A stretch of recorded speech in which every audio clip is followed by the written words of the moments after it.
Are chocolate bars really getting smaller as time goes by, or is it just an optical illusion?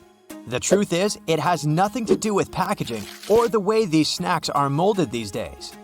Chocolate bars are indeed getting smaller. Some well-known brands have dropped off as much as 0.3 ounces from their standard chocolate bar. When asked why, most companies tend to say it's because of what consumers want.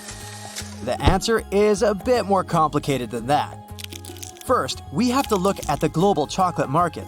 People really do love chocolate, and the global demand for the sugary treat becomes larger each year. These days, we're talking about a whopping 18,000 tons of chocolate per day, which translates to over 40 million bars. But in order to have chocolate, you first need to harvest cocoa beans. Ivory Coast and Ghana, located in Africa, are the primary suppliers of cocoa beans for the whole world. But recently, these areas have been severely affected by droughts, and the lack of rain has affected the cocoa crops. The price of sugar has also increased. And if you combine that with the fact that packaging is also getting more and more expensive, it's easy to see why you're paying more for the same bar each year. Chocolate isn't the only product affected by these changes. If you're one of those people that enjoy having breakfast, I have some bad news. The price of cereal has also changed recently.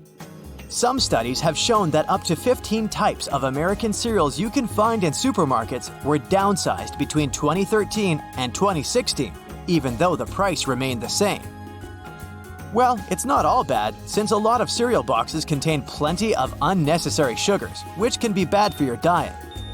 If the price of cereal isn't something you want to be worried about anymore, you can always choose a different, healthier alternative for breakfast, like eggs, fruit, and vegetables.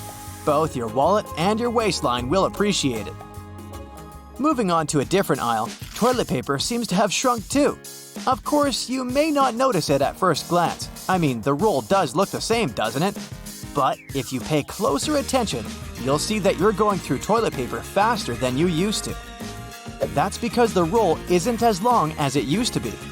A study performed in 2016 noticed that the total number of sheets per toilet paper roll had gone down by about 14% in 2 years. But the producers hadn't changed their prices either. A lot of companies these days have to adapt to high costs and supply chain issues. So, to avoid having to jack up their prices all of a sudden, a lot of companies tend to shrink their products. This behavior is called shrinkflation. It's when products get smaller, either in weight, size, or quantity, but their prices don't. They either stay the same or even increase. You're most likely to see these changes happen in products like snacks, pantry items, frozen foods, meat, bread, and pastries. And the sad news is, once a product has gone down in size, it's really unlikely it will ever go back to its original design. There are things you can do, though, to adapt to these changes. For starters, you can buy the same item from a different brand. Don't be afraid to swap a name brand with a generic one. Most of the time, you'll get more for the same amount of money, and the ingredients list on most products will be almost the same. You can also opt for buying in bulk, especially non-perishable items like canned food or household items. Lastly, there's always the option of filing an official complaint to the brand in question. Sure, it might not stop the product from going down in size in the future, but in response, you might get some coupons for your next purchase. Some other products have changed their size too, but for completely different reasons. Take car engines, for instance. They've changed considerably in the last 100 years. In the 1930s, Ford's V8 engine weighed about 507 pounds, while giving only 48 kilowatts of power.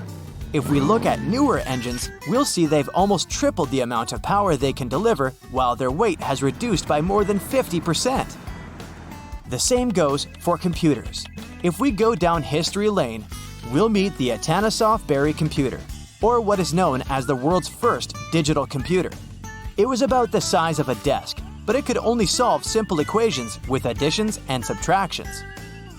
A few years later, we were introduced to a more general-purpose computer. But that one needed an entire room to fit in. These days, laptops can fit in almost any type of bag and have 100 times more processing power. Not to mention, you can do almost anything on your laptop, from writing to video editing to chatting with your family on the other side of the globe. Our clothes are getting smaller too, but not because manufacturers are shrinking them. You may be an expert in washing clothes, but the chances are that you've shrunk at least a sweater or two in the past. You may have washed it at the wrong temperature or dried it incorrectly. But for most clothes, this shrinkage doesn't happen instantly. Any kind of heat applied to any kind of fiber makes it shorter in time. So by the time you've washed a t-shirt 10 to 15 times, it's already smaller than when you first tried it on. Keeping your clothes in tip-top shape for longer is about a delicate balance. For starters, some types of garments need to be washed at higher temperatures to make sure you get rid of any unwanted smells or bacteria. Things like underwear or socks rarely get clean if you simply wash them in cold water. As for the rest of your wardrobe, to be on the safer side, stick to a cold water cycle. Also, try to hang delicate garments to dry and avoid placing them in the dryer after you've washed them. Hate to break it to you, but our brains are getting smaller too. Our gray matter does decrease as we age, but certain bad habits can speed it up. This process has been linked to such things as lack of sunlight or sleep, or insufficient amounts of some important nutrients and vitamins. If we look at the bigger picture, we'll also see dramatic changes in our minds and personalities. The past 6 million years have roughly tripled our brain size.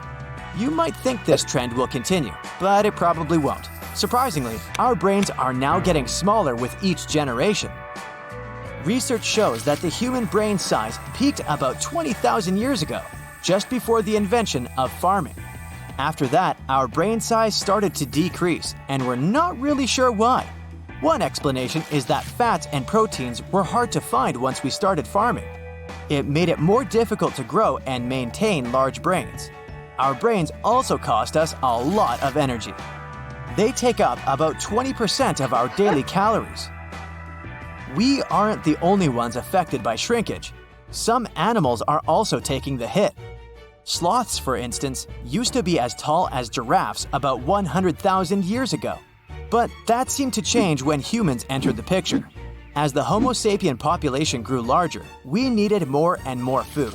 So our ancestors started hunting larger animals. These days, temperatures continue to rise globally, which affects the animal kingdom. As temperatures go higher, some areas of the world get drier. There's less food. The water in our oceans tends to become more acidic, which affects some organisms' ability to process calcium. With less calcium, skeletons are getting smaller and weaker. In fact, the average animal size has gone down by an estimated 50 to 75%.